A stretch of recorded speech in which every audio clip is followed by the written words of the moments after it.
France's former president taunted the UK over Brexit, saying that if the government failed to honour its commitment, it would not be the first time, an unearthed account shows.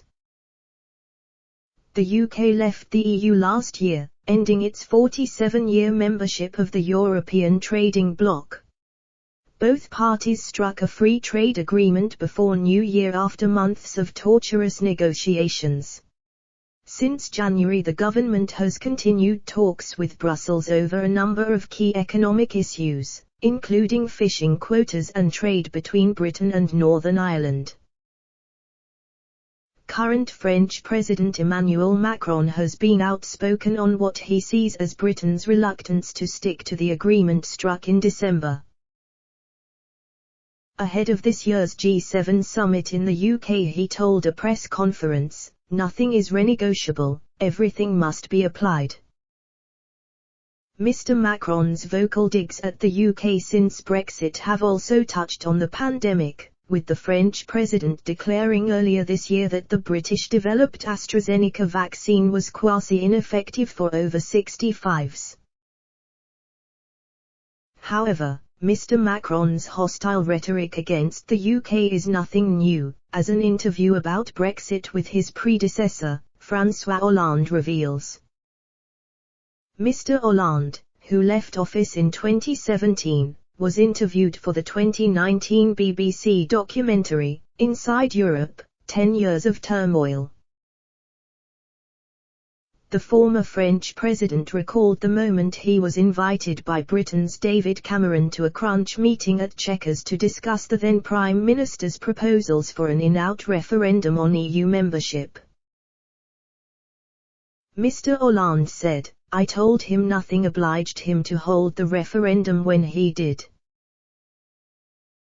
This would not be the first time that a commitment made at an election had not been kept afterwards. But he wanted to show he could negotiate successfully with Europeans." The referendum was eventually held in June 2016 and saw Britain vote to leave the EU by a majority of 52%. Ahead of the public vote, Mr. Cameron demanded several concessions from the EU as he sought to renegotiate the UK's membership of the bloc. One of the then Prime Minister's major proposals was a so-called emergency brake to limit the number of migrants allowed to claim benefits in the UK. The idea, which was ultimately rejected by the EU, was a bid by Mr. Cameron to tackle the growing anti-EU sentiment among his own Conservative Party and the wider UK.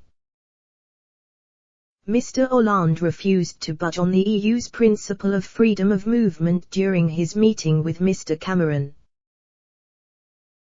The former president claimed he told Mr. Cameron that if the UK was granted the emergency brake, then other member states would possibly want to follow suit. He said, "Any concessions made to the UK on freedom of movement in the EU would be easily requested by any other member state." I said to him, honestly, if he got a special deal for the UK because there was a fear he might lose the referendum, then other countries under populist pressure would try to organize their own referendum and get their own special deal. Mr. Cameron was later reported to have cited the EU's failure to grant the emergency brake as a major reason behind Britain voting to leave the bloc.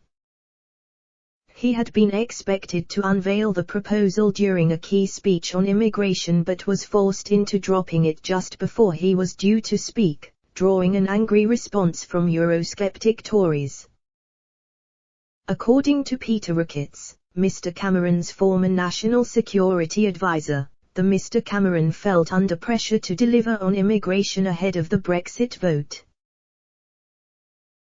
He told the BBC documentary, "David Cameron is clear that the thing that will really count in the referendum is freedom of movement." He makes the pitch to Hollande, given the enormous flow of people from the EU into Britain. He's got to have something to show that we've got some control over that movement.